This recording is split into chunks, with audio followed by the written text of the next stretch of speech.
So the way this template is structured is that I have a few full drum kits on the very left over here, and I'm just going to hit play to give you an idea of what's inside here. Kick drum, percussion, hi-hats. This one sounds rather minimalistic. This one has a clap as well. Like each and every single one of these has their own vibe. In the next column, we got the bass. And these are 3 individual loops being triggered at different points within the sample, thanks to follow actions, as you can see here. So every 2 steps, aka every half a bar, a different part of each and every single one of these samples is triggered.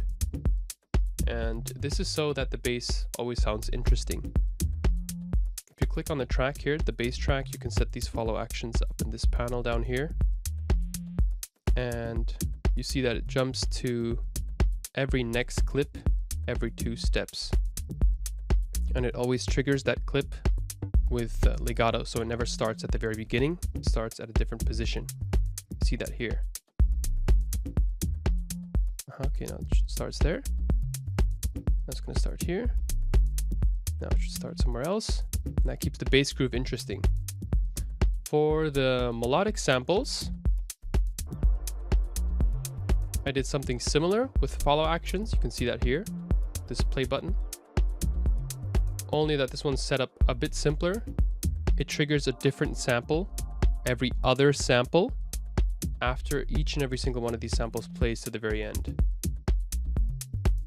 See, so after 8 bars of this sample playing, 8 bars, the next sample should be triggered, which is a nice little duduk here. So this is already what sets the tone and the mood for the track. And keep in mind that all of these samples are in the key of G minor. That's just what I went for. You could also select, highlight them all, and change the key here.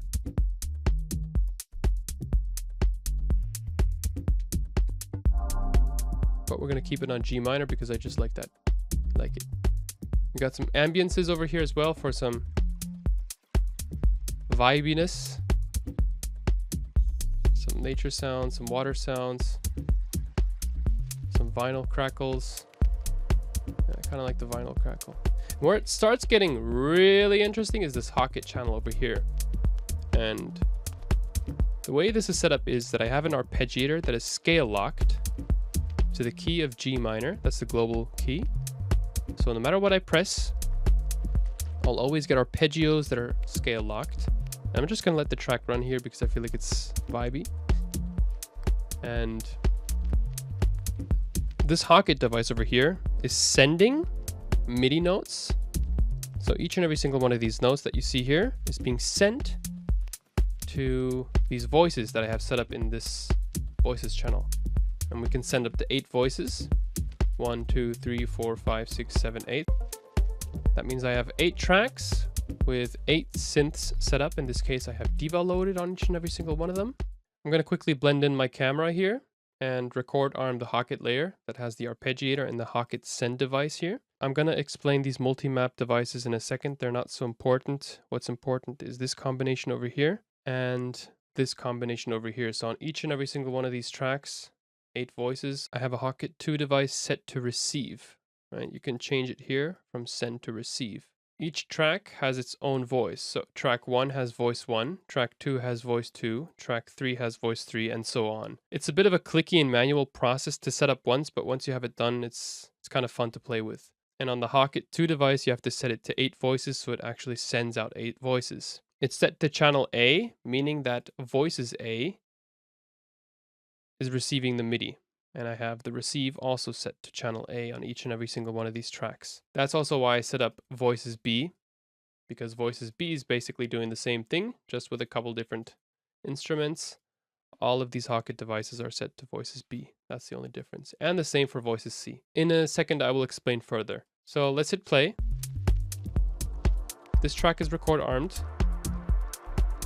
And now let's hit the note G on our keyboard.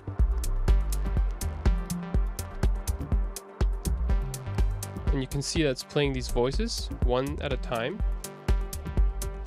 in a pendulum motion. And you can see it moving in that pendulum motion back and forth. You see that here? And this gives us really interesting tonal characters to the arpeggio. Rather than having just one layer play a simple sequence, we're spreading that sequence across 8 tracks, giving us a different tone. And since our arpeggiator is scale locked, we basically can't play any wrong notes. So what I could do is just jam on my keyboard and see which type of melodic phrasing I like the most. And this knob over here on my Faderfox controller, you can see that it's controlling the frequency, aka the cutoff frequency of each and every single one of these diva layers. If I open them up, you can see that if I move the knob, the cutoff changes. Thanks to MultiMap, this Max for Live device, I'm able to map 8 different frequency cutoff parameters to within this panel, and the input controls the amount of cutoff frequency. You can hear that here. See, if I crank up the input, the sound opens up. I'm gonna load up an empty instance of MultiMap. That is a tongue twister. Empty instance of MultiMap. Say that like 5 times in a row. Empty instance of MultiMap. The way this works is that you just click map, go onto the parameter you'd like to map, click it. I'm not going to do it now because I already have it set up. And then it should appear here. And you can then increase the input to change the cutoff and change the range over here, change the curve as well. So really handy device, MultiMap. So we're spreading an 8th note arpeggio across 8 tracks with a pendulum motion. We can also set that to random, reverse. If I set it to reverse, you can see how that changes. So let's hit play again. Gonna hit G on my keyboard to start the arpeggio sequence. By the way, the sequence is set to hold, which is why after I let go of the note, it still plays. You see now it starts from the end and moves towards the first voice. That's reverse. If I set it to forward, it starts on the first voice and moves to the very last voice. If I change it to random, you can see it just jumps across very randomly. If I send it to pendulum, it moves forward and then backward. I could also set it. I could set it to repeat. So each time it lands on a voice, it repeats it 3 times before moving on to the next one. You see? Each and every single one of these notes or tracks has 3 triggers before it moves on. Dum dum dum dum dum dum. Or I could set it to a max of 8 triggers. But for the most variation, I like setting it to 1 repeat.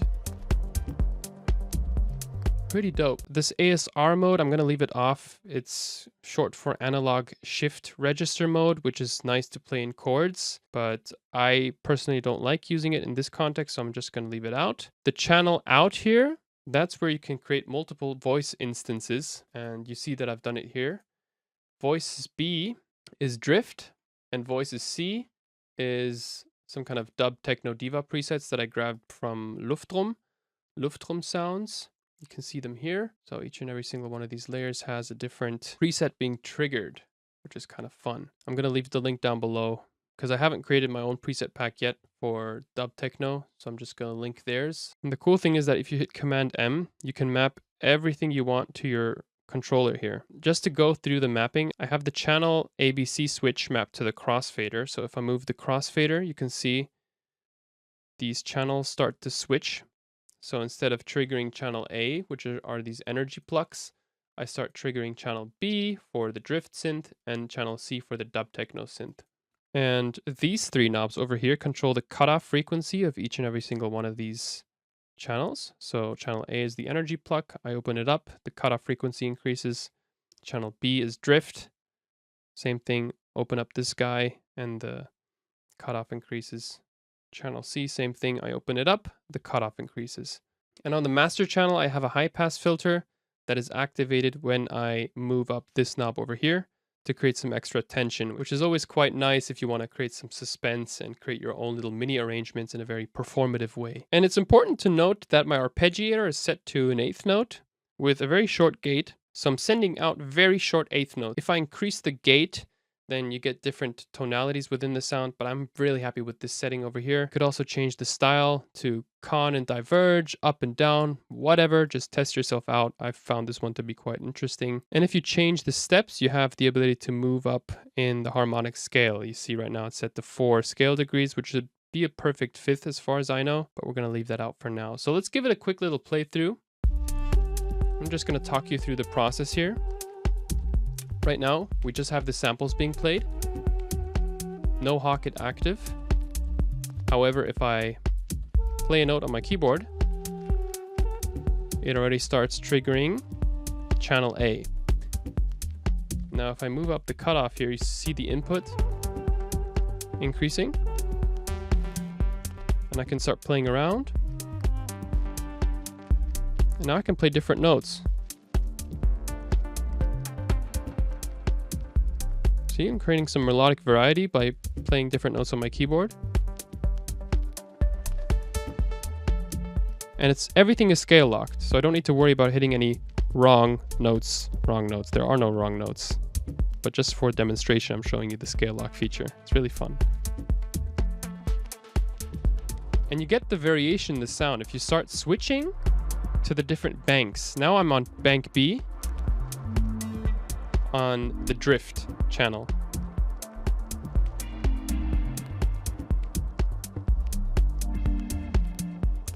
It's so much fun.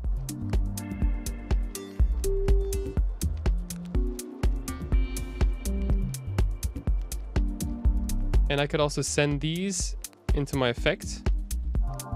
See, on channel B I have a ping pong delay set up.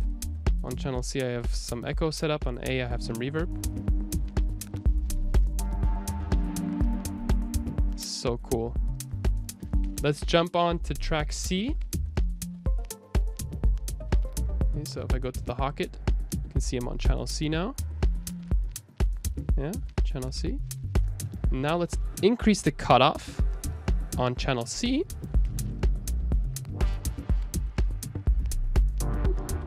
Oh, Dub Techno right here, man.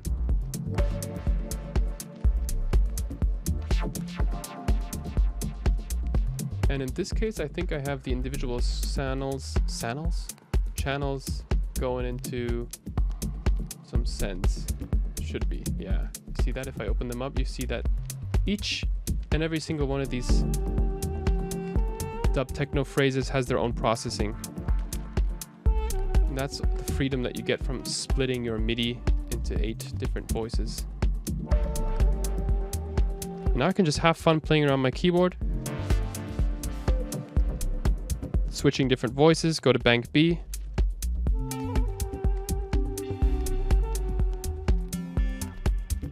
Go to bank A. Now let me take away the bass, right? Remember this guy? On the main channel, we have the filter set up. So already it feels like there's a lot more suspense. I'm still on channel A. You can see that here. Controlling the cutoff of channel A.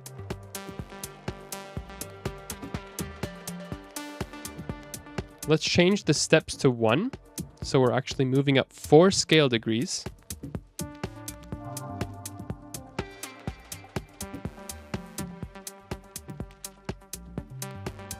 We could also play multiple notes at once.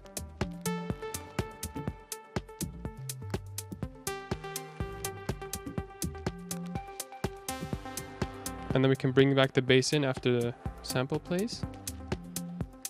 3, 4, and move on to channel C.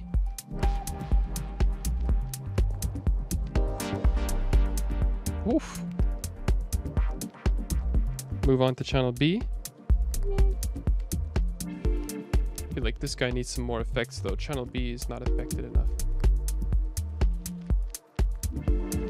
There we go. Send it into our sends. And if you want to go crazy, just go crazy, you know?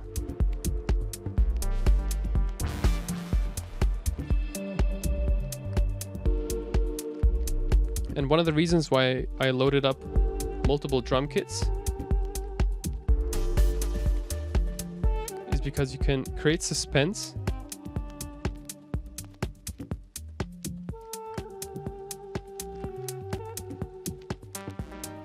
And then when you feel like it's ready, bring that bass back in and change the drum kit to basically transition into the next track. Feels like you're moving on into the next track, like a DJ set somehow.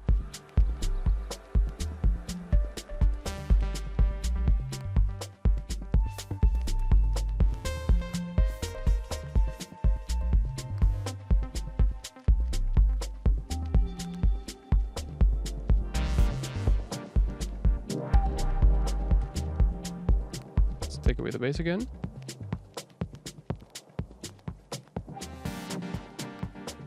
I could just, you know, really go into my own world here with these sounds. And you hear sometimes these samples and synths are triggered, which gives it some variety. And whenever I want, I can bring the bass back in and change the drum kit.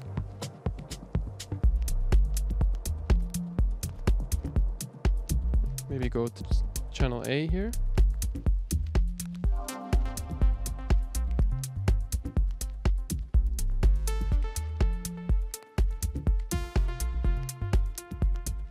It's so much fun. Yeah, and just one more thing that I nearly forgot. On channel B, the channel that has the drift synthesizer presets loaded, I did exactly that. I just loaded up a couple of drift presets. You can type in drift here, or wavetable, or analog, or operator. Ableton stock has a few presets that are pretty cool. Go to preset and you just load these presets onto your individual layers. If you feel like, you can also tweak your sound so you don't have to rely on presets, but for the sake of workflow and quickness, I use presets in this case.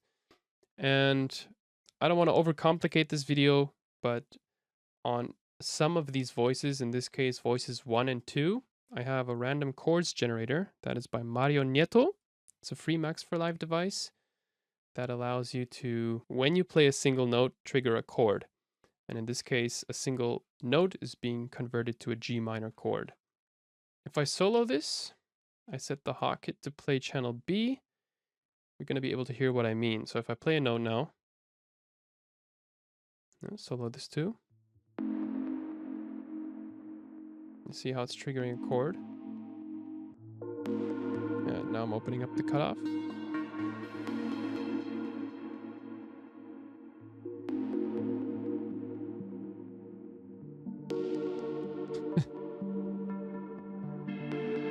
And if I disable the random chords generator, it will just trigger one note.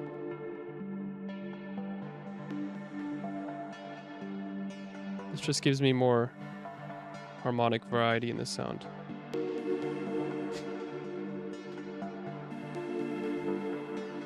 Even that alone is just so beautiful. It has like a pitch slide in it. You see that?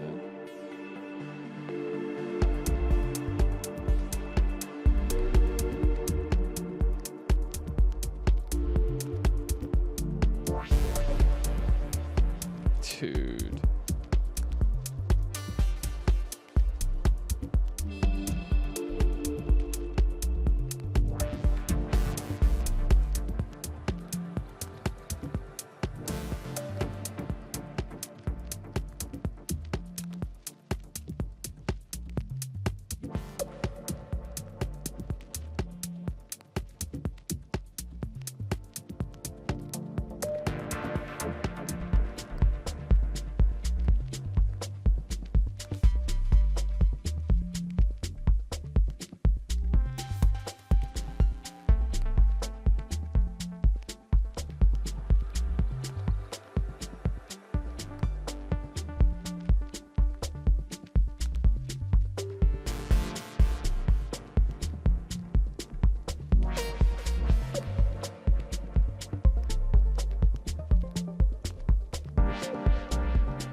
You can use the link down below to get this template for free, but keep in mind that I'm not going to be including channel C because it does have some presets, some Diva presets that are not from me. I am, however, going to link the Dub Diva preset pack that is by Luftrum In some cases, I realize that it does delete the mapping, so keep in mind that you might have to recreate these mappings yourself. But I still hope this video was somewhat valuable to you guys and not too overcomplicated. I just had a lot of fun playing around with it. And I hope you also have the same fun that I did with this one. So I'll see you guys in the next video. Peace.